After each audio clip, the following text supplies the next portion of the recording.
Bismillahirrahmanirrahim. Alhamdulillahirabbil alamin wassalatu wassalamu ala asyrofil anbiya'i wal mursalin sayyidina wa maulana Muhammadin wa ala alihi washabbihi ajma'in. Saudaraku sekalian, kita berjumpa kembali. Tak lupa kami mengingatkan, mudah-mudahan kita senantiasa dalam rahmat, lindungan dan keberkahan Allah Subhanahu wa ta'ala. Kita termasuk golongan dari min ahli ilmi, min ahli khair.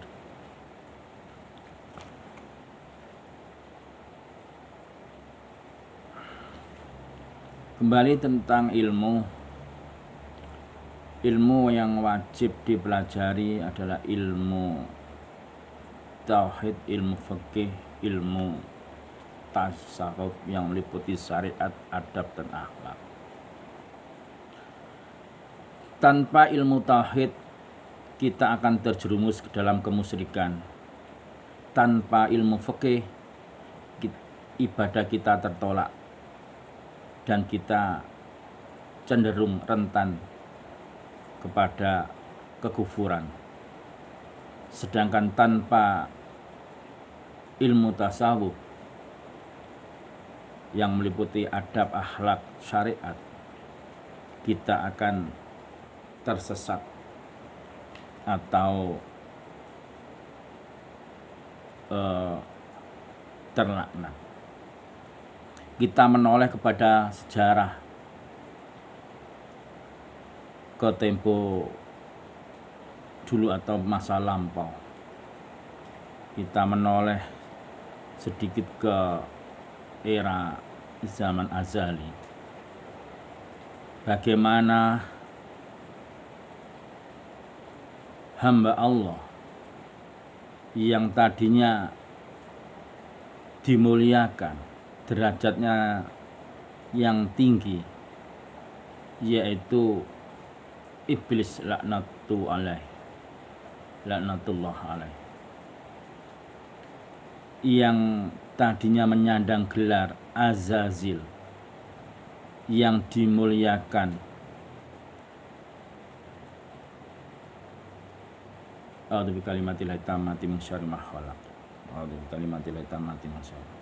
yang tadinya dimuliakan Allah menjadi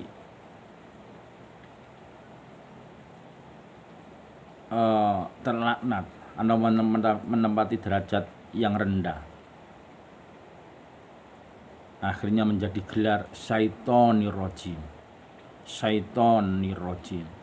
setan yang terkutuk atau terlaknat. Innahu syaiton aduwwum mubin. Sesungguhnya setan bagimu itu musuh yang nyata. Innahu aduwwum mubin, musuh yang nyata. Itu semua karena tak mau mengenal pada adab. Syaiton yang mempunyai makna yang jauh dari hak, yang jauh dari kebenaran, yang jauh dari Allah. Semuanya dikarenakan karena suatu adab. Bagaimanapun kadang-kadang hukum akal bertolak belakang dengan adab. Contoh, ketika Allah perintahkan iblis menyembah sujud, ketika Allah perintahkan iblis sujud kepada Adam, maka terang-terangan iblis mengatakan,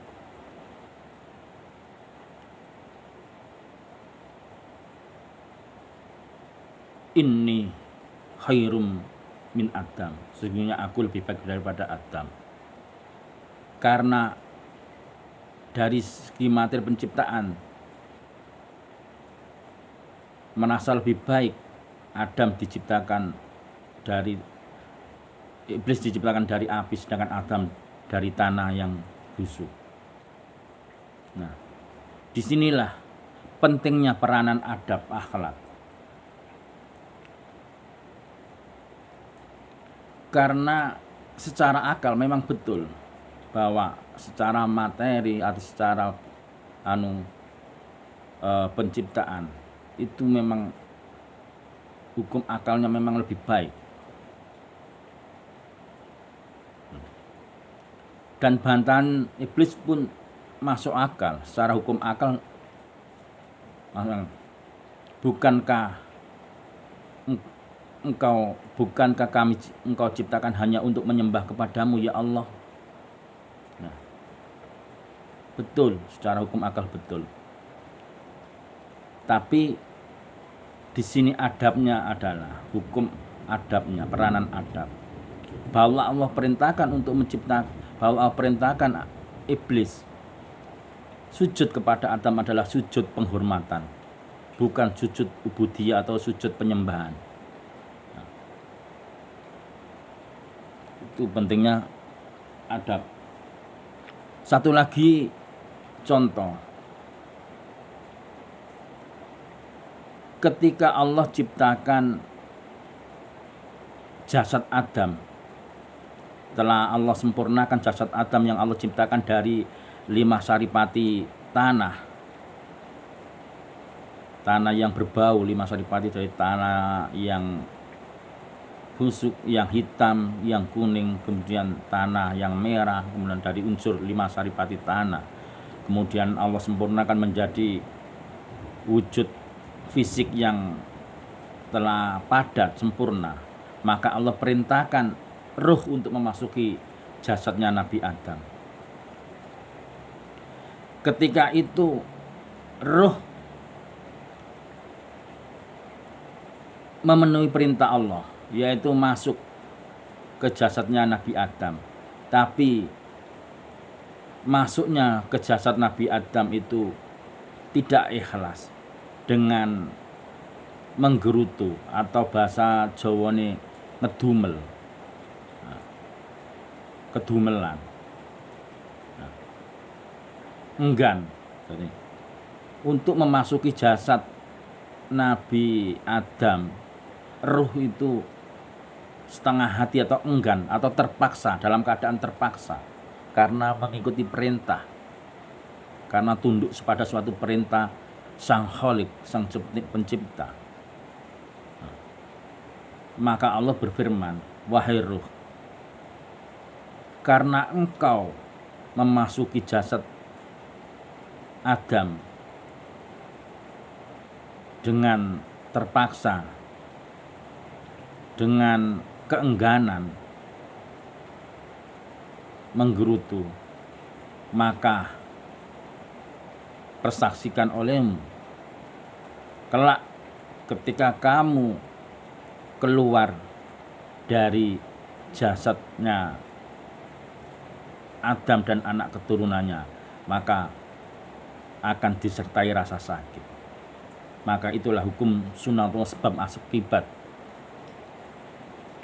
Karena menjalankan perintah dengan keengganan atau keterpaksaan, tidak ikhlas. Nah, itu adalah contoh-contoh daripada begitu pentingnya peranan adab.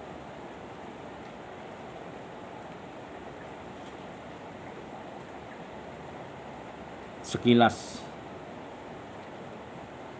tentang cerita masa lampau. Kembali kita tentang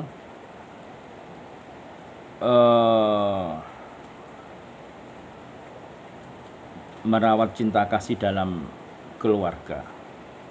Kita bahas tentang kitab Qurratun, kita lanjutkan pembahasan Qurratul Uyun. Allahumma sholli ala sayyidina Muhammad wa ala sayyidina Muhammad.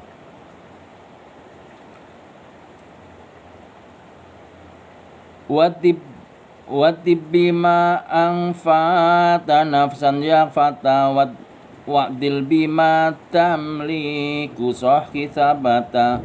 Watib bima anfa'ta nafsan yafata wa'dil bima tamliku sahhi sabata. Berbuat baiklah dengan nafkah yang Anda berikan kepada istri, wahai pemuda. Berbuat baiklah dengan nafkah yang Anda berikan kepada istri, wahai pemuda. Berbuat adillah dengan segala yang Anda miliki. Berbuat adillah dengan segala yang Anda miliki. Karena sesungguhnya manusia itu jika tidak memiliki syahwat, keinginan untuk bersenggama, maka manusia itu akan sulit untuk betah hidup di dalam rumahnya dengan mengatur segala kebutuhannya. Maka disinilah pentingnya peranan istri solehah. Maka disinilah pentingnya peranan seorang istri yang solehah, yang mampu mengurus rumah tangga, yang sangat membantu suami dalam melaksanakan ajaran agama.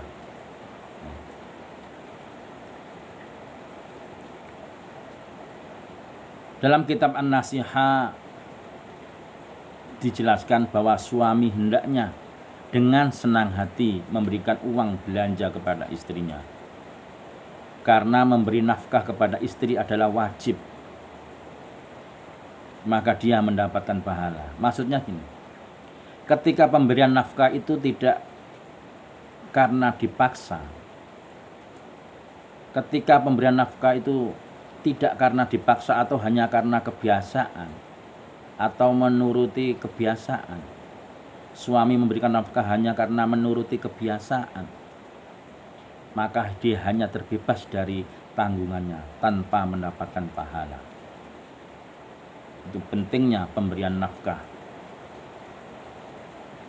Kemudian dalam suatu hadis yang diriwayatkan Sa'ad bin Abi Waqqas radhiyallahu anhu, baginda Rasulullah sallallahu alaihi wasallam bersabda, qala Rasulullah sallallahu alaihi wasallam, innaka la tunfiqu nafaqatan tabtaghi biha wajhallah illa ajirta biha hatta ma taj'alu fi famam ra'atika illa ajirta biha hatta ma taj'alu fi famam ra'atika. Sesungguhnya kamu tidak mengeluarkan belanja atau nafkah yang dengan nafkah itu kamu mengharap ridho Allah Subhanahu wa taala, kecuali kamu mendapatkan pahala dari Allah Subhanahu wa taala, bahkan sampai pada apa yang kamu masukkan ke mulut istrimu. Jadi ini menunjukkan pentingnya pemberian nafkah dari harta yang halal dengan niat yang baik, wahai kawan. Itu tentang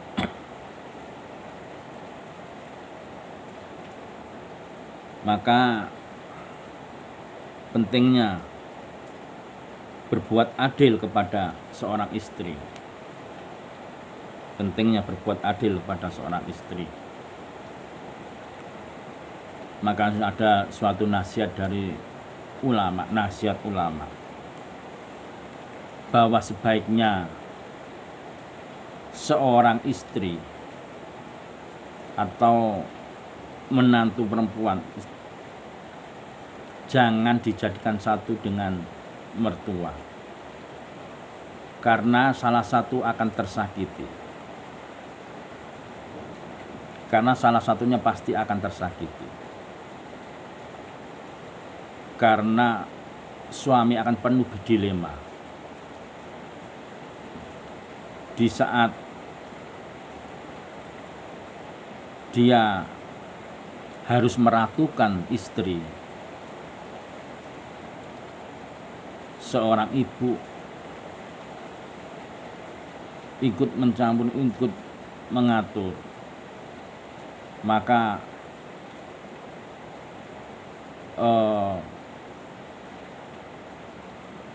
istri, ruang gerak istri dalam mengatur rumah tangga tidak bisa menjalankan dengan sepenuhnya. Begitu juga ketika suami mengabaikan daripada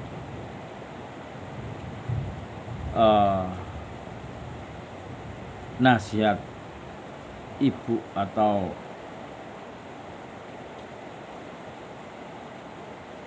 saran-saran dari ibu untuk mengatur dalam campur tangan ke urusan rumah tangga, maka suami pun rentan akan durhaka. Maka sebaiknya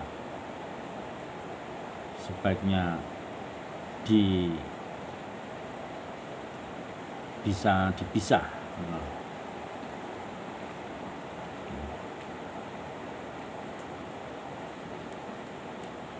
Kemudian lanjutkan tentang hubungan suami istri. Allahumma shalli ala sayyidina Muhammad wa ala sayyidina Muhammad.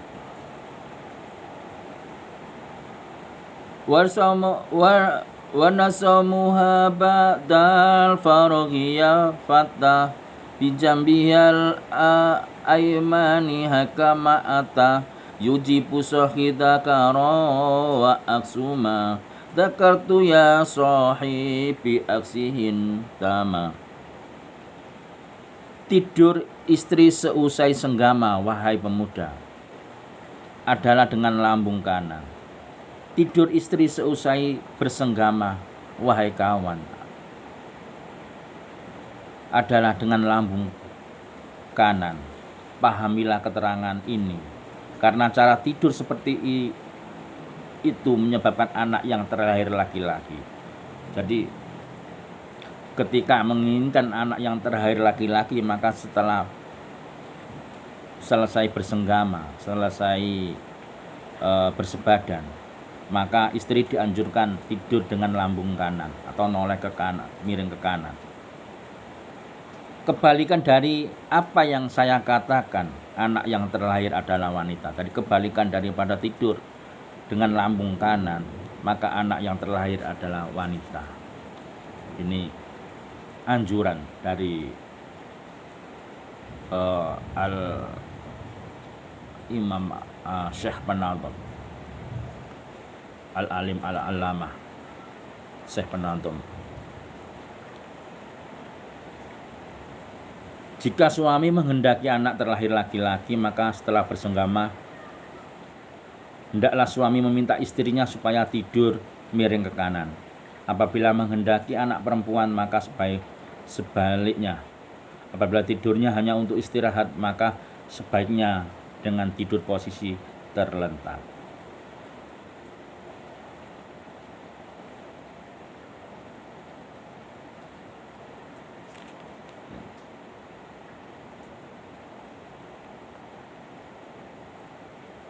Wallahu a'lam.